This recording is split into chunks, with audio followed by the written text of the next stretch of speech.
jenisnya numerik dengan kategorik. Ya. Data yang jenisnya numerik dan kategorik, di mana data yang numeriknya berdistribusi dengan normal dan data yang kategoriknya itu ada dua kelompok ya. Di sini kan merokok dan tidak merokok, berarti ada 2 kelompok. Nah, itu yang harus dipenuhi syaratnya ya. Kalau misalnya uji normalitasnya tidak terpenuhi, maka kita tidak bisa menggunakan uji t-test independen, sehingga kita perlu menggunakan uji alternatif. Uji apa itu? Uji uji Mann-Whitney ya, gunakan uji Mann-Whitney gitu, uji yang normal non parametriknya.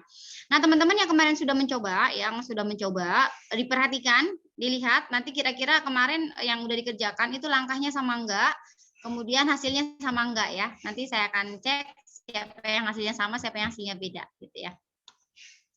Oke. Oke ya, yang 0 ini yang tidak merokok ya. Yang 0 tidak merokok dan yang 1 itu merokok codingnya ya. Oke. Caranya yang pertama berarti syarat untuk kategorik dan numeriknya sudah terpenuhi ya. Dan juga untuk kategoriknya kan terdiri dari 2 kelompok juga sudah terpenuhi. Sekarang kita akan mengecek syarat yang selanjutnya di mana data harus berdistribusi dengan normal. Kita cek dulu apakah datanya berdistribusi dengan normal atau tidak. Ya, kita cek menggunakan analyze. Kemudian kita gunakan yang explore aja ya, yang explore, gunakan menu explore. Oke, kemudian kita cek berat badan bayi ya, yang akan kita analisis. Kelihatan nggak ininya, screen yang saya share nih, yang untuk uji normalitasnya kelihatan nggak? Kelihatan, Bu. Kelihatan, Ibu. Terlihat, Bu. Kelihatan ya. Oke, klik normality plot with test-nya. Oke, kita continue, lalu oke. Nah, ini hasilnya kita lihat. Jendela outputnya kelihatan nggak? Kelihatan jendela outputnya? Kelihatan, Ibu. Halo? Ini saya udah buka jendela output nih. Kelihatan nggak? Tabel test of normality-nya kelihatan? Belum. Halo? Belum. Kelihatan nggak teman-teman? Nggak kelihatan. Nggak ada, Bu. Belum ada, Bu. Kelihatan? Kelihatan ya? Oke, p-value-nya berapa? Dari uji tes dari uji normalitas data, berapa p-value-nya? Ibu maaf Yang mana nih? belum kelihatan. Belum muncul, Bu. Nah, Ibu tadi nanya, udah kelihatan belum gitu. Sudah, Bu, tadi dijawab, Bu. Oh, berarti Ibu nggak dengar. Oke. Oke, Ibu share screen. Oke. Udah kelihatan sekarang? Sudah, Bu. Sudah, Bu. Ya, oke. Berapa p-value-nya? Berapa p-value-nya? Yang mana p-value-nya yang mau kita gunakan? 0,338. 0,338 menggunakan Shapiro Wilk. Oke, boleh. Atau menggunakan Kolmogorov di 0,200 ya. Kesimpulannya apa? Normal atau enggak? Dengan p-value segini. Normal atau enggak?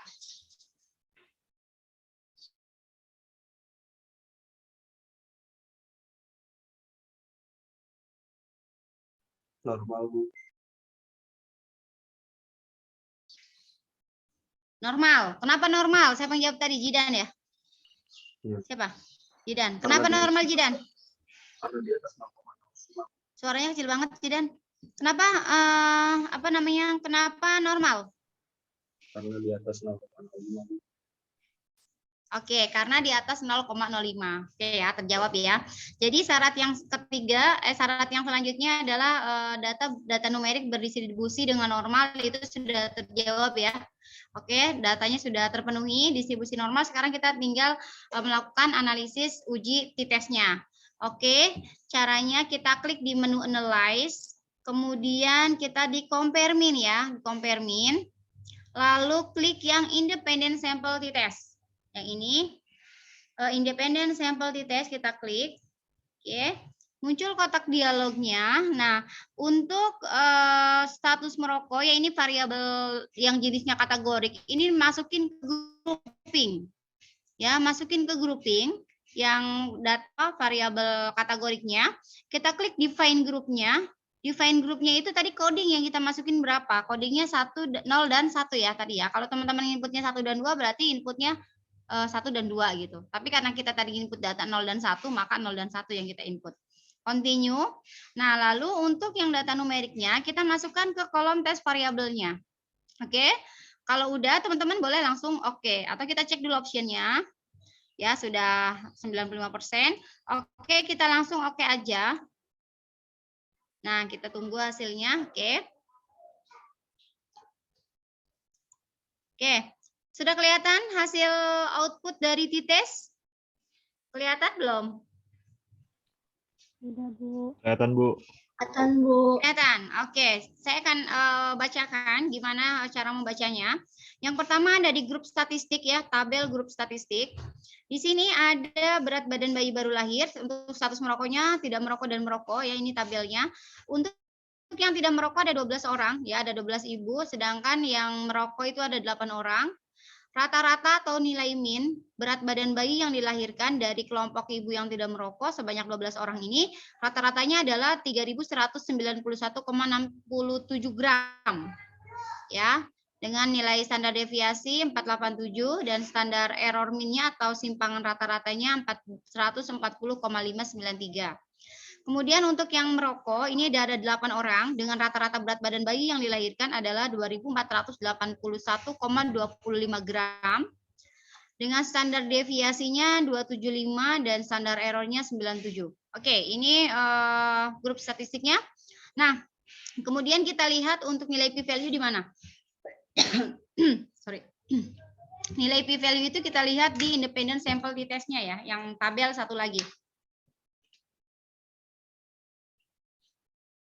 Oke, yang tabel bawahnya. Nah, di sini ada dua kolom, ada sig ya. Kalau teman-teman perhatikan, silakan diperhatikan. Silakan perhatikan di sini yang output untuk independent sample t-test. Ya, teman-teman perhatikan nih. Di sini saya perlihatkan di bagian bawah samping ini ada berat badan bayi baru lahir, equal varian not assumed ya. Jadi yang equal varian yang atas ini, yang ini adalah untuk yang varian sama. Kemudian untuk yang bawah itu varian yang tidak sama gitu ya. Maksudnya gimana sih, Bu? Oke, kita akan lihat ke contoh supaya teman-teman nggak bingung. Nah, di sini ada dua nilai sig ya. Nih yang sig to tail. Nah, ini p-value-nya nih teman-teman nih. Ya, p-value yang mana? Yang 0,02 dan 0,001. Ada dua p-value di sini. Oke, ada dua p-value. Terus yang mana, Bu, yang akan kita gunakan?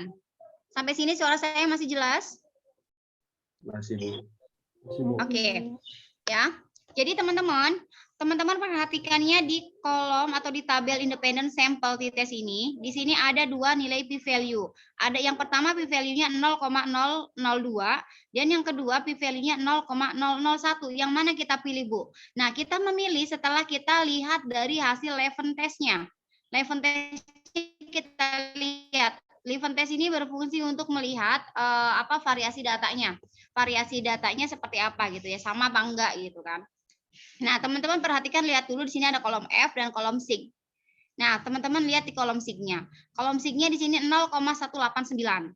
Ya, sekali lagi yang perlu mencatat boleh dicatat ya. Oke. Jadi di Leven test yang kolom sig ini ada nilai 0,189. Ini nilai apa, Bu? Ini adalah nilai p-value pada uji Leven test, pada Leven test-nya. Ya, jadi sekali lagi nilai 0,189 ini adalah nilai p-value untuk uji Leven-nya, untuk uji Leven test-nya. Ya, uji Leven test ini untuk apa, Bu? Untuk melihat variasi data. Ya, variasi datanya seperti apa.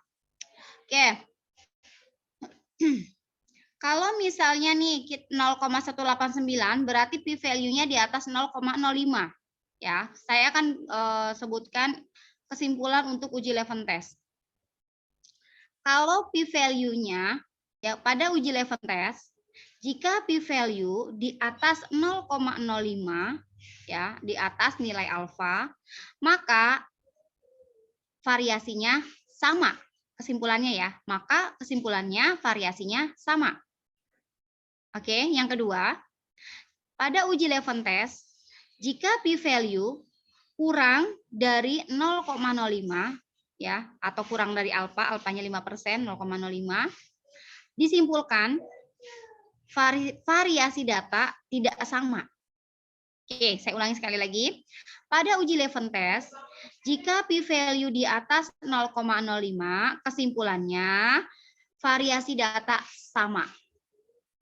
Yang kedua, jika pada uji level test, jika p-value kurang dari atau lebih kecil dari 0,05, maka kesimpulannya variasi data tidak sama. Lihat variasi data nih. Bisa variasi datanya sama, bisa juga berbeda. Kalau misalnya dari uji level test itu p-value-nya di atas 0,05, maka variasinya sama. Kalau kurang dari 0,05, maka variasinya berbeda. Nah, sekarang nilai p-value yang kita dapat dari uji level test ini adalah 0,189. Saya tanya kesimpulannya apa untuk variasi datanya?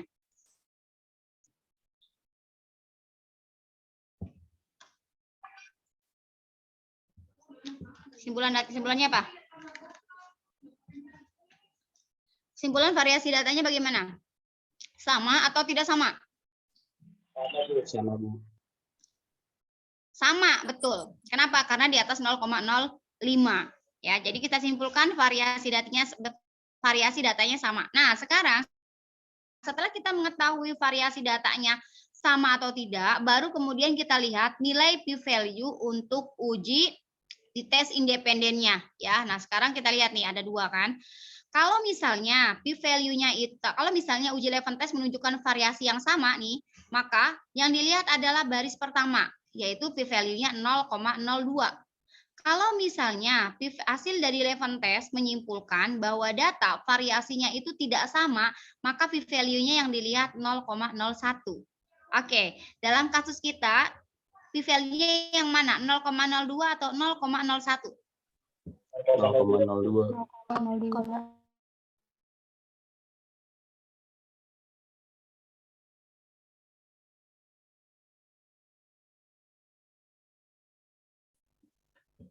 Saya ulangi sekali lagi. Nih, ini kan ada dua nih, equal variance-nya nih. Ada yang sama dan tidak sama, not, tidak sama berarti kan. Nah, kalau misalnya yang not, misalnya hasilnya not tidak sama berarti p-value-nya yang bawah nih, ya kan, yang satu baris dengan yang not nih, 0,001. Tapi kalau variasinya sama, maka lihat yang atas nih. Ya sejajar dengan varian yang sama nih 0,009. Berarti untuk uji tes independen value-nya berapa? Ada yang bisa jawab? 0,002. Ibu. 0,002, Bu. Oke, suara siapa itu? Oke, 0,002. Berarti udah paham ya? Paham, Bu.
Ibu maaf, Ibu mic-nya nggak aktif, Bu. Oh ya, sorry. Maaf. Oke, jawabannya udah benar ya, tadi 0,02. Buat teman-teman yang masih bingung, kenapa kok nilainya jawabannya 0,02? Boleh nanya saya ya. Tapi kalau nanya saya takut ya, boleh nanya temennya tadi yang jawab benar gitu. Ya, kenapa hasilnya 0,02 p-value yang kita dapat gitu. Ya, kalau misalnya malu juga nanya ke temennya, baca modulnya gitu ya. Di modul itu udah sangat jelas. Oke, sampai sini teman-teman ada yang mau ditanya nggak? Bu, semisalkan value yang di bawah lebih besar daripada yang di atas, yang di apa namanya, yang equal variance assumption itu gimana ya Bu ya? Kalau Oke, yang nggak masalah Jidan. Yang penting kan kita lihatnya itu dari sini, dari uji level testnya. Ya kita abaikan aja yang lainnya. Jadi kita cukup melihat yang pertama kita lihat adalah nilai p-value untuk uji level testnya. Kita akan melihat apakah variasinya sama atau enggak. Kalau misalnya variasinya sama ya udah, berapapun selisih antara nilai yang atas sama yang bawah p-value ini itu enggak masalah. Yang penting kita melihatnya benar, dilihat di kolom variasi yang sama atau yang berbeda gitu. Kadang juga nilainya sama. Kadang yang variasi sama dan variasi berbeda ini p-value-nya kadang muncul sama. Kalau masalah sama sih nggak masalah ya. Sekarang munculnya kalau berbeda kayak sekarang nih 0,001 dengan 0,002 gitu kan. Kayak gitu. Ini kasusnya Jidan yang kamu hasil yang kemarin dicoba lebih besar apa maksudnya gimana? enggak Bu, semisalkan saya Halo Jidan. Iya Bu, halo Bu. Ya semisalkan saya tes misalkan ya Bu ya, contoh gitu Bu. Saya menemukan kasus pada tes independen ini equal variance yang sama itu 0,01 misalkan Bu. Nah terus equal variance not assumption-nya itu 0,03 misalkan Bu. Lebih besar daripada yang sama itu gimana ya Bu? Nggak apa-apa, nggak masalah. Nggak apa-apa, ya, Bu. Nggak masalah. Yang penting tadi udah benar kita membacanya, yang atas atau yang bawah dilihat dari uji level testnya gitu. Nggak masalah, boleh. Gitu. Itu ya. Ada lagi? Jelas ya? Oke. Nah, sekarang kalau sudah jelas, yang teman-teman kemarin dicoba mengerjakan sama nggak hasilnya dengan yang punya saya? Coba dilihat di nilai p-value-nya sama apa enggak? Sama, Bu. Sama, Bu. Oke, bagus. Oke, good. Kalau udah sama berarti langkah-langkahnya secara langkah-langkah udah bisa ya. Cuman mungkin ya cara menentukan p-value-nya aja yang masih rada bingung mungkin ya. Tapi tadi udah saya jelaskan, mudah-mudahan habis dari sini teman-teman udah clear ya, nggak bingung lagi. Oke, setelah ini kita akan bahas mengenai uji. Oke, misalnya gini, misalnya uji tes independen tidak terpenuhi, misalnya data dari yang jenis dari data numeriknya itu tidak berdistribusi dengan normal, maka kan kita nggak bisa tuh pakai uji kita tidak bisa menggunakan uji tes independen, berarti kita menggunakan yang uji non parametrik kan, kita gunakan uji alternatifnya gitu. Nah, uji alternatifnya apa? Kemarin yang saya bilang, kalau uji tes independen tidak bisa dilakukan, maka kita menggunakan uji apa? Ayo. Uji apa?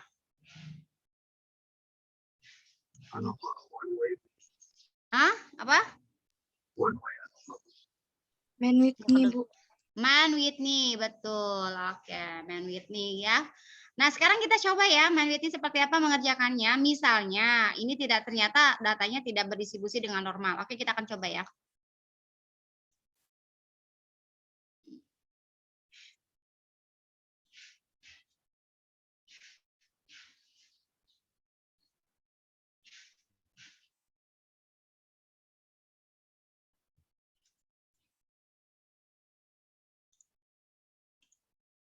Oke.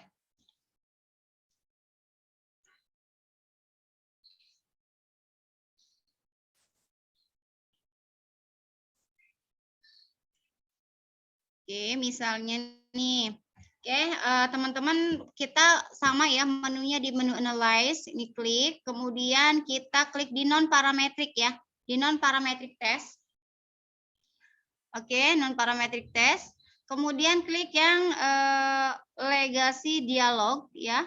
Nah, kemudian pilih yang ini, yang 2 independent sample. 2 independent sample kita klik. Oke. Kemudian yang status merokok kita masukkan ke grouping ya. Kita klik define grupnya. Kemudian ini codingnya tadi 0 dan 1 kita masukin, sama ya sampai sini ya. Terus berat badan bayi kita masukin ke variabel tes, kolom tes variabel. Setelah itu klik ini man Whitney-nya, jangan lupa. Man Whitney udah kita klik ya, man Whitney udah kita klik. Kalau udah kita langsung oke aja. Nah, ini hasilnya seperti ini kalau kita menggunakan uji man Whitney ya. Dari man Whitney hasilnya seperti ini, kita lihat yang merokok, tidak merokok ada 12 tadi sama ya, yang merokok ada 8. Kemudian ini ranking ya, di dalam non parametrik kan kita gunainnya ranking ya, bukan menggunakan rata-rata gitu. Ini rata-rata rankingnya. Ibu, maaf. Kemudian Belum ya? ada muncul, Bu. Belum muncul ya? Iya. Oh ya, sorry. Lupa ini, Bu. Oke. Sudah kelihatan ya? Nah, ini jadi uji man Whitney outputnya seperti ini. Nah, di sini untuk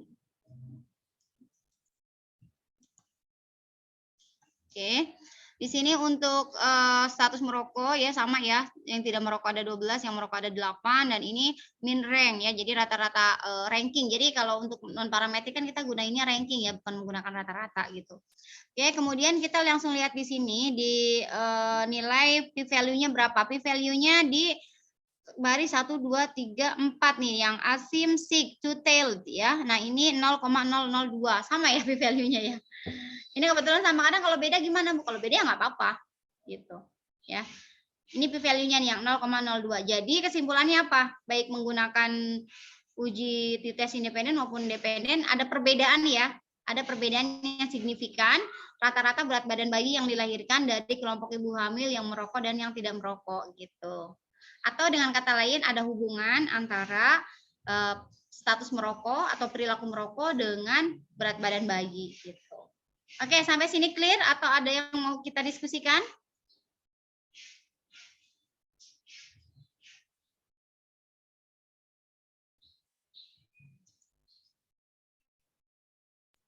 Paham. Oke, sudah clear sampai sini jelas atau ada yang masih mau ditanya? Iya, jelas, Bu. Jelas ya, oke. Baik, kalau sudah jelas Ibu akan buka yang lain ya. Kita lanjut ke uji ANOVA. Oke, kita lanjut uji ANOVA. Saya Ibu siapin materinya.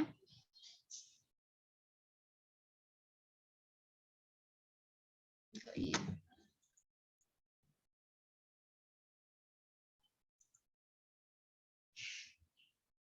Teman-teman buka latihan yang ini ya, teman-teman bisa, oke, teman-teman bisa buka latihan yang untuk uji ANOVA. Ya, silakan boleh dibuka. Yang kalau nggak salah status ekonomi ya.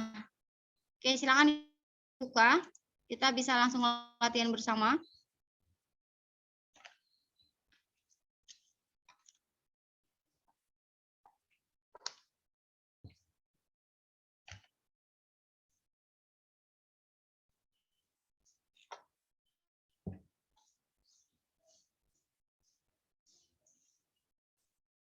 Oke, tingkat ekonomi ya, sekarang kita akan bahas.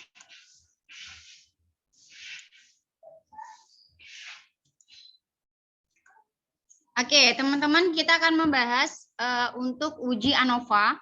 Ya, perhatikan dengan baik. Ya, sini ada perbedaan yang sangat signifikan nanti dengan uji t-test, uji t-test independen ya. Jadi ada perbedaan dengan uji t-test independen ya. Perhatikan dulu, nanti setelah teman-teman lihat saya mengerjakan, nanti teman-teman bisa mencoba ya. Oke, perhatikan dulu. Oke, saya review konsepnya dulu. Uji ANOVA ya, uji ANOVA itu ada 2. Ada uji ANOVA one way, ada ANOVA two way. Tapi yang akan kita bahas di sini adalah uji ANOVA yang one way saja ya. yang one way saja. Oke, bedanya apa Bu? One way dan two way ya. 2 jalur dan 1 jalur. Bedanya apa? Bedanya gini. Misal ya, saya mau melihat berat badan bayi berdasarkan tingkat ekonomi, ya kan? Mau melihat rata-rata berat badan bayi berdasarkan tingkat sosial ekonomi ibunya, ya. Ada ekonomi rendah, ekonomi sedang, ekonomi tinggi misalnya. Ya itu 1 jalur. Kemudian saya mau melihat dari setiap kelompok ini bagaimana tingkat pendidikannya gitu. Misal dari kelompok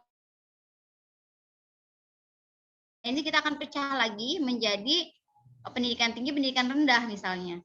Ya, di kelompok yang tingkat penghasilannya sedang juga sama, kita akan lihat berdasarkan tingkat pendidikan tinggi dan pendidikan rendah.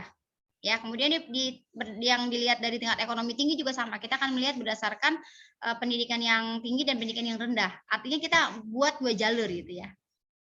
Itu ANOVA two way atau 2 jalur. Nah, itu biasanya digunakan untuk pada analisis lanjut gitu ya. Tapi kalau untuk yang sekarang, kita akan bahas yang one way saja ya. Untuk level di S1 itu one way, tapi kalau untuk two way biasa digunakan untuk tingkat disertasi atau tesis biasanya seperti itu. Oke. Jadi ANOVA one way digunakan untuk menganalisis ya satu variabel jenisnya kategorik dan 1 variabel lagi jenisnya numerik ya. Pada variabel numerik harus berdistribusi dengan normal. Dan pada variabel kelompok ya, kalau tadi uji tes independen itu hanya 2 kelompok, ya kan? Apa tadi, merokok dan tidak merokok gitu. Tapi pada uji ANOVA kita kelompoknya itu lebih dari 2 ya, kelompoknya itu lebih dari 2. Misalnya pendidikan SD, SMP, SMA, perguruan tinggi gitu kan. Atau dalam kasus ini kita akan melihat status ekonomi rendah, status ekonomi sedang, dan status ekonomi tinggi. Itu kan lebih dari 2 kan. Nah, oke. Itu basicnya dulu tuh yang harus dipenuhi ya. Oke. Jadi basicnya konsep dasarnya kita akan melihat perbedaan rata-rata tadi ya. Kita akan melihat beda rata-rata bayi yang dilahirkan dari kelompok ibu yang ekonomi rendah dengan ekonomi sedang dan ekonomi tinggi gitu ya. Oke, sekarang kita akan kerjakan, teman-teman perhatikan. Saya akan melihat dulu normalitas datanya nih. Datanya normal atau enggak? Kalau datanya normal kita lanjut ke uji uji ANOVA ya. Oke, saya cek dulu. Kita klik mengecek di analyze, kemudian di descriptive statistik dan di explore. Ini harus selalu dicek ya. Kemudian kita BB bayi ya, kita masukkan ke dependent list untuk melihat uji normalitas. Plotnya jangan lupa diklik, lakukan normality plot with test, lalu continue. Oke, lalu oke ya. Oke, kita lihat outputnya ya.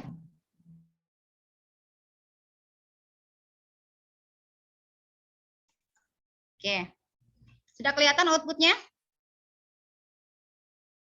Sudah, Ibu.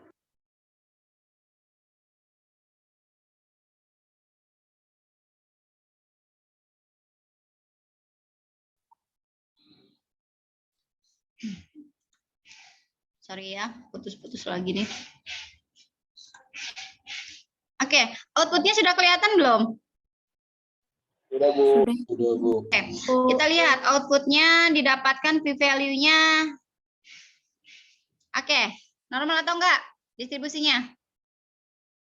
Normal, Bu. Normal, oke, good. Berarti distribusinya sudah terpenuhi ya, syarat distribusi normalnya sudah terpenuhi. Oke, kita lanjut dengan uji ANOVA. Kita klik di di analyze, kemudian klik di compare mean lagi ya, compare mean kan rata-rata tadi kan, compare mean. Lalu kita pilih yang paling bawah one way ANOVA. Ya. klik compare mean, kemudian klik one way ANOVA. Klik. Oke. Kalau sudah, ini yang untuk tingkat ekonomi atau yang variabel kategorinya, kita masukkan ke faktor. Ya, masukkan ke faktor. Lalu yang baby bayinya, yang datanya numerik, itu masukkan ke dependent list-nya. Oke. Ya. Oke, ini abaikan. Oke, sebenarnya nanti ada post hoc ya. Ini kita boleh isi ya, mau apa, misalnya deskriptifnya mau kita munculkan juga boleh. Ya, kalau enggak juga enggak apa-apa, boleh diabaikan. Nanti kita ada ada post hoc ya, uji post hoc, tapi nanti setelah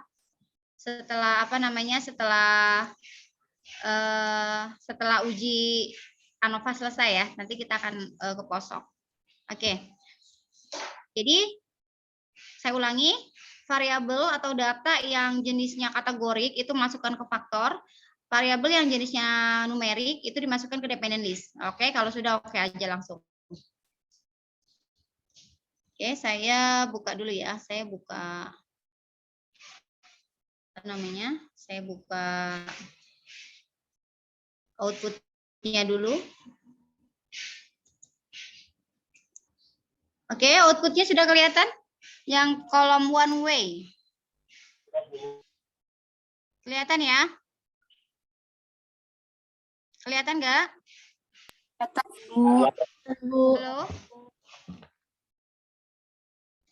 Oke, perhatikan yang di kolom deskriptif. Ya.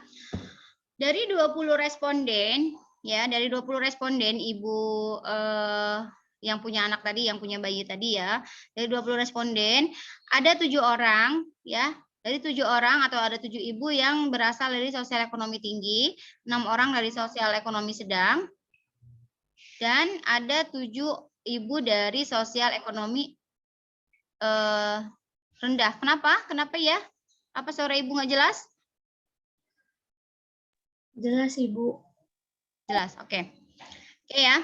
Kemudian rata-rata kita lihat pada kelompok ibu yang berasal dari tingkat ekonomi tinggi, rata-rata berat badan bayi yang dilahirkan adalah 3478 gram. Ya. Kemudian dari tingkat sosial ekonomi sedang, rata-rata berat badan bayi yang dilahirkan adalah 3008 gram. Dari tingkat sosial ekonomi rendah ada 2537 gram. Ini rata-rata berat badan yang dilahirkannya. Ya.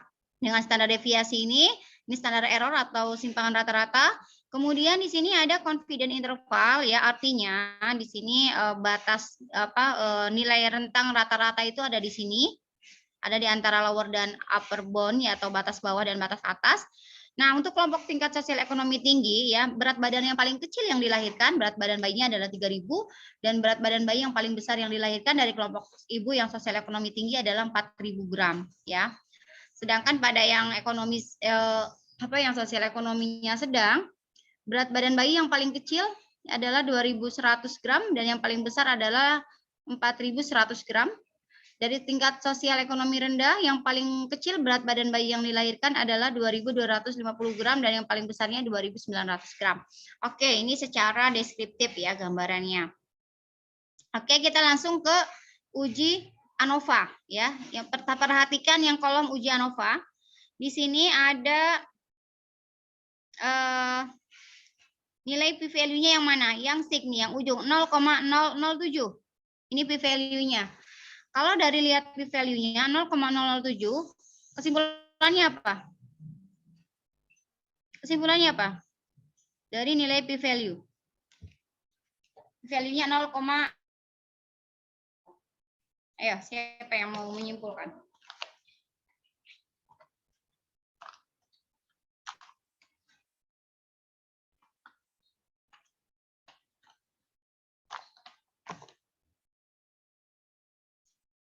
Apa kesimpulannya?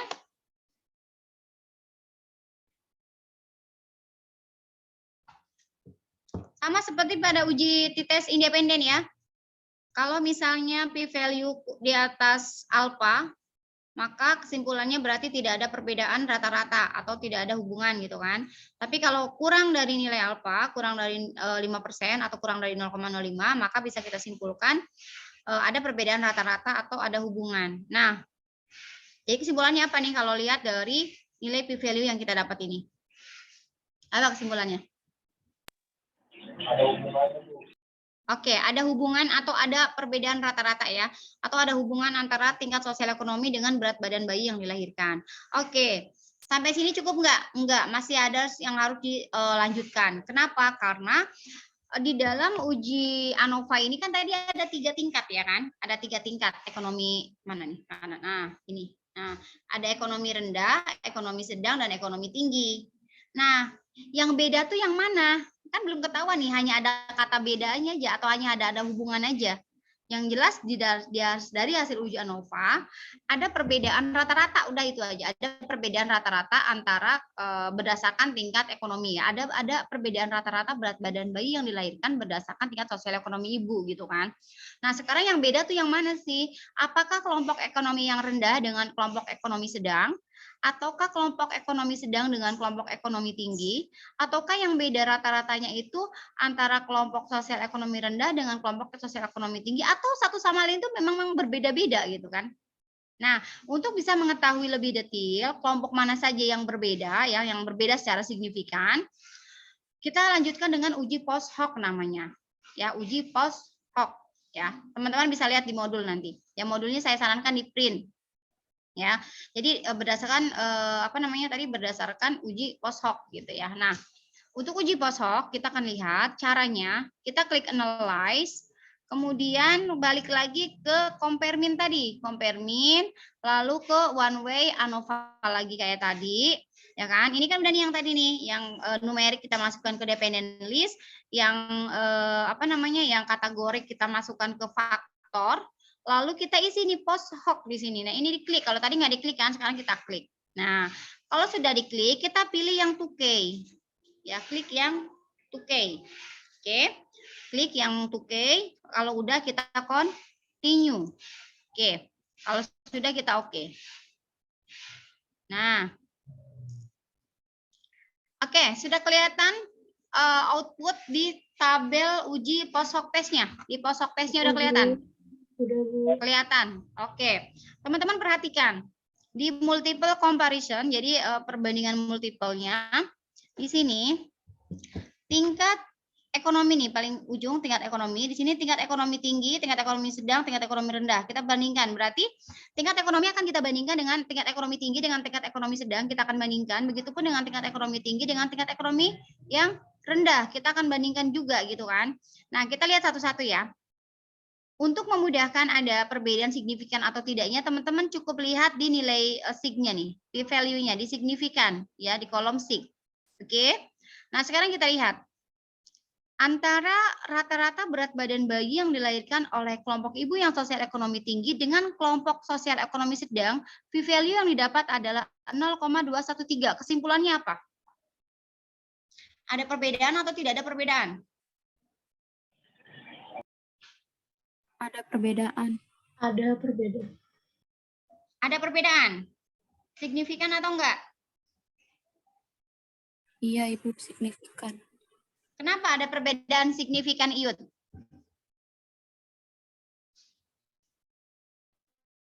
Kenapa Iyut menyimpulkan ada perbedaan? Karena itu kan p-value-nya 0,213 itu. Dia melebihi 0,45. Oke. Ibu bilang tadi kalau di atas 0,05 dia ada hubungan atau enggak, atau perbedaan atau enggak? Ada persamaan, Bu. Gimana? Kalau apa tadi suara siapa nggak jelas?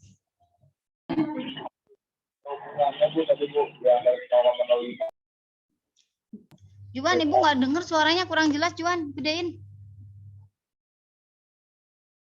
Gimana, Juan? Ya kan 0,05 itu kan berarti ada perbedaan, Bu. Kalau menurut saya. Kalau di atas 0,05 berarti tidak terdapat perbedaan, Bu. Artinya dia iya gitu. Nah, suara siapa tuh? Saya, Bu, Putri Rizky. Oke, Putri. Ya, betul itu yang disampaikan di Putri. Jadi Putri ada perbedaan atau enggak nih? Ada perbedaan? Tidak terdapat Kesimpulannya? perbedaan. Tidak Karena ada. dia Betul. di Tidak atas ada ya. Jadi 0,05. Yud jangan salah, jangan terkecoh ya. Teman-teman yang lain juga sama. Silakan dicatat. Untuk uji uji post hoc itu sama dengan uji deteksi independen, uji chi-square. Kalau p-value-nya di atas 0,05 atau di atas nilai alfa itu kan 0,05 kan 5% gitu. Kalau misalnya di atas berarti tidak ada perbedaan atau tidak ada hubungan gitu ya. Tapi kalau p-value-nya kurang dari alfa, kurang dari 0,05, maka kita simpulkan ada perbedaan atau ada hubungan gitu ya. Jadi kalau kita lihat dari uji post hoc ini ya, uji post hoc ini dilihat dari tingkat sosial ekonomi tinggi dibandingkan dengan tingkat sosial ekonomi sedang didapatkan p-value 0,213. Kesimpulannya berarti tidak ada perbedaan, ya kan? Jadi rata-rata berat badan bayi yang dilahirkan dari kelompok ibu yang sosial ekonomi tinggi dengan kelompok sosial ekonomi sedang itu ada perbedaan tapi nggak signifikan gitu. Ya. Nah, kemudian kita lihat kalau tingkat sosial ekonomi tinggi dibandingkan dengan rata-rata berat badan bayi yang dilahirkan oleh ibu yang dari tingkat sosial ekonomi rendah, dilihat ujinya berapa? Hasilnya 0,05. Kesimpulannya apa? Kesimpulannya apa? Ada perbedaannya. Ada perbedaan iut ya. Jadi yang berbeda itu ternyata bukan kelompok ekonomi tinggi dengan kelompok ekonomi sedang, ya kan? Tetapi ternyata yang berbeda adalah kelompok ekonomi tinggi dengan rendah gitu, ya. Jelas ya sampai sini ya. Oke, Iya, sekarang jelas, gimana Bu. kelompok yang sedang? Kelompok yang ekonomi sedang dengan kelompok ekonomi rendah. Kita lihat ada beda nggak ya? Oke, lihat di kolom yang kedua. Tingkat ekonomi yang sedang dibandingkan dengan yang ekonomi tinggi kan tadi sama ya 213 ya, udah ya. Nah, sekarang yang rendah nih, yang sedang dengan yang rendah didapatkan nilainya 0,2110. Berarti kesimpulannya tidak ada perbedaan. Tidak ada perbedaan. Jadi di dalam uji ANOVA tadi kita hanya menyimpulkan ada perbedaan rata-rata. Ya, berat badan bayi yang dilahirkan berdasarkan status sosial ekonomi ibu. Tapi kalau kita lihat lebih detail, ternyata yang berbeda itu hanya rata-rata berat badan bayi yang dilahirkan oleh kelompok ibu yang sosial ekonominya rendah dengan yang tinggi saja. Sementara ya kelompok sosial ekonomi tinggi dengan kelompok ekonomi yang sedang itu nggak beda, sama gitu kan? Atau nggak ada perbedaan yang signifikan gitu. Dan untuk sosial ekonomi yang sedang dengan rendah pun sama gitu, nggak ada beda. Yang beda tuh hanya di kelompok yang rendah dengan tinggi saja gitu. Itu dengan uji post hoc. Jadi uji post hoc dilakukan kalau dari uji ANOVA-nya menunjukkan ada perbedaan atau ada pengaruh gitu. Kalau dari awal dari uji ANOVA kita sudah melihat oh ternyata p-value dari uji ANOVA-nya itu di atas 0,05 atau tidak ada perbedaan, ya sudah nggak usah dilakukan uji post hoc. Tapi kalau misalnya ternyata ada perbedaan atau p-value-nya didapatkan kurang dari 0,05, maka kita wajib melanjutkan untuk melakukan uji post hoc gitu. Oke, sampai sini jelaskah atau masih ada yang masih bingung? Silakan ditanyakan. Jangan sampai ujian nanti bingung. Silakan.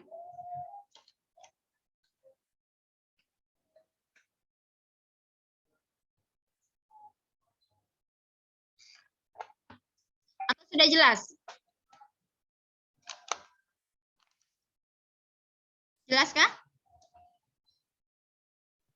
Iya, Bu, jelas, Bu. Jelas ya, oke.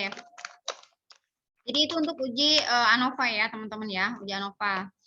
Saya sarankan modulnya dibaca, nanti teman-teman latihan melihat modul ya, karena nanti UAS itu saya akan benar-benar dikasih data mentah, teman-teman menganalisis sendiri. Kalau nggak latihan nanti teman-teman nggak bisa gitu ya. Oke.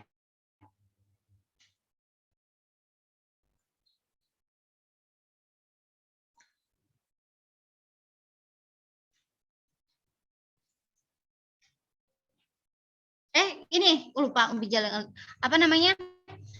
Ini kalau misalnya uji ANOVA-nya tidak bisa dilakukan ya. Saya ulangi lagi. ternyata misalnya nih kita udah menganalisis secara univariate, kita lihat datanya normal atau tidak. Ternyata kan datanya nggak normal nih. Berarti kalau datanya tidak normal, kita tidak bisa melakukan uji ANOVA gitu kan. Maka kalau kita tidak bisa menggunakan uji ANOVA, kita gunakan yang non parametrik. Uji apa namanya? Uji alternatifnya uji apa namanya? Ada yang ingat? Lupa? Nggak ada yang ingat satupun? Betul, Kruskal-Wallis ya, betul Anggita. Oke, kita coba lakukan uji Kruskal-Wallis ya, seperti apa caranya ya, kalau misalnya kita tidak bisa menggunakan uji ANOVA. Oke, di analyze lagi tadi ya, kemudian di non-parametric test, kemudian legality dialog, kemudian yang ke independent sample. Yang K ya, kalau yang dua tadi untuk uji t-test, independen. Nah, kalau untuk yang ANOVA itu yang K. Oke, kita klik. Sama untuk tingkat ekonomi kita masukkan ke grouping variable, define rank-nya kita isi ya. Nilainya 0 sampai dengan 2 kan? Nah, sorry. Ya, kalau misalnya kita ada 4 grup ya, misalnya ada 4 grup ya, misalnya ada 4 grup berarti minimumnya 0, maksimumnya 3, atau kalau misalnya mulai dari angka 1 berarti 1 sampai dengan 4 gitu ya. Jadi rank, jadi rentang gitu kan. Kita tadi kan codingnya itu antara 0, codingnya itu kita 0, 1, dan 2 ya, maka kita tulis 0 dan 2. Continue. Lalu BB-nya kita masukkan ke test variable.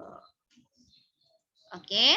Kalau sudah, Kruskal-Wallis-nya kita checklist, lalu kita langsung oke. Nah, hasilnya seperti ini. Sudah kelihatan output dari Kruskal-Wallis testnya? Sudah azan. Iya, Bu. Oke, ya. Nilai p-value-nya yang mana yang dilihat? Nilai p-value yang kita lihat adalah yang asymptotic ya, signifikan di paling bawah 0,010, 0,010 ya. Jadi ada perbedaan juga berdasarkan uji non parametric test. Tapi kalau uji non parametric test ini kita nggak usah melanjutkan uji post hoc gitu. Post hoc kalau kita uji ANOVA aja gitu ya. Cuman melihat apakah ada perbedaan rata-rata atau enggak gitu aja. Apakah ada perbedaan atau ada pengaruh atau enggak aja gitu menggunakan Kruskal-Wallis. Tapi untuk detailnya itu kita nggak bisa melihat, nggak usah dilihat ya. Oke. Azan. Kita tunggu azan sebentar. Sambil teman-teman jika ingin bertanya boleh dipersiapkan pertanyaannya atau ada hal yang ingin didiskusikan. Ya nanti kita dengarkan azan sebentar baru kita lanjutkan diskusinya sebentar ya.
Ada yang mau didiskusikan, ada yang mau ditanyakan, silakan.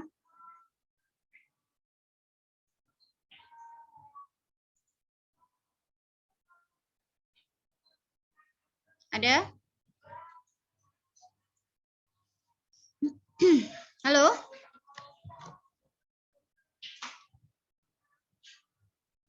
Atau sudah jelas semua? Sudah Bu. Berak kemana ini suaranya nggak ada? Oke, Sejauh ini jelas ya? Bu. Tidak? Oke. Untuk modul saya sarankan silakan di print ya. Jadi teman-teman bisa belajarnya lebih mudah. Kemudian nanti sebelum ujian saya akan berikan latihan dulu ya. Jadi teman-teman nanti biar nggak kagok pada saat ujian bisa belajar dulu. Kemudian kita punya berapa kali pertemuan lagi Putri? UAS kapan UAS?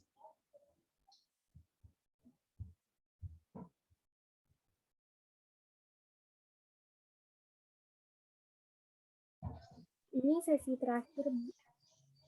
Gimana, Tinggal Bud? UAS aja. Ini udah habis? Sesinya? Iya, sisa UAS. Oh, ini. Oh. Udah UAS ya? Ibu udah masuk berapa? Udah 14 kali ya? Ya Bu, jadi nanti tinggal sesi UAS aja. Tinggal UAS aja. Minggu depan masih ada perkuliahan nggak ya? Atau kalau minggu depan masih waktu kosong, Ibu ngisi sebentar deh untuk materi yang regresi biar teman-teman mau bahas regresi atau mau latihan boleh deh. Kalau nggak masuk regresinya nggak apa-apa. Mungkin untuk latihan aja yang penting. UAS-nya udah dapat jadwalnya, Put? Belum Bu. Belum. Oke. Berarti kalau minggu depan masih kosong, nanti ingatkan ibu langsung kasih tugas latihan aja dulu deh untuk latihan UAS, ya. Oke, materi terakhir berarti nggak Ibu sampaikan ya, teman-teman bisa lihat di modul aja berarti untuk yang materi terakhir tuh. Oke. Jadi gitu nanti Putri hubungin Ibu lagi ya. Kira-kira UAS-nya kapan? Kemudian sebelum UAS Ibu akan kasih latihan dulu. Oke, silakan absen dulu, nyalain dulu semua videonya. Putri silakan di absen, Put.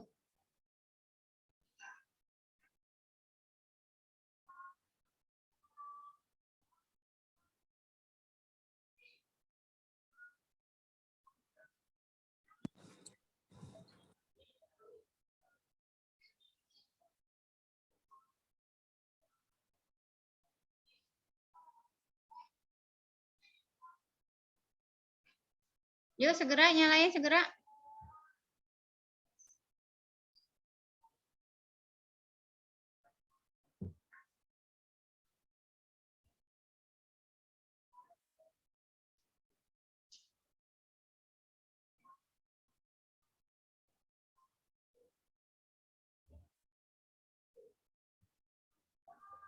Sudah Bu. Sudah, oke. Baik, thank you semuanya. Sehat-sehat ya, Ibu tutup. Assalamualaikum warahmatullahi wabarakatuh.